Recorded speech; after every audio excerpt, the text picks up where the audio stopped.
அவனை தொலைக்கிறதுக்கு தோட்டா இன்னும் உலகத்துல கண்டுபிடிக்கல. நம்ம அப்துல் கலாம் கண்டுபிடிச்ச அணுசக்தியை விட அதிகமான சக்தி தான் அவன். உன் அப்பன் யாருன்னு உனக்கு தெரியலடா.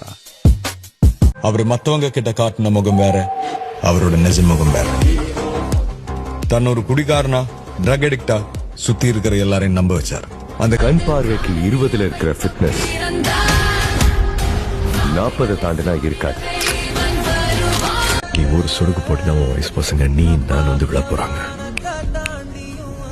வேணும்னா இன்னும் 4 சொடுக்கு போடுறேன், நீ விழு போதும். இந்த பாஷா ஆடி பாடி அப்போ அது பாத்திருக்கியாடா? அப்பவே புரிஞ்சுக்க வேண்டாம் உன் திட்டம் எனக்கு தெரிஞ்சு போச்சுன்னு. போ.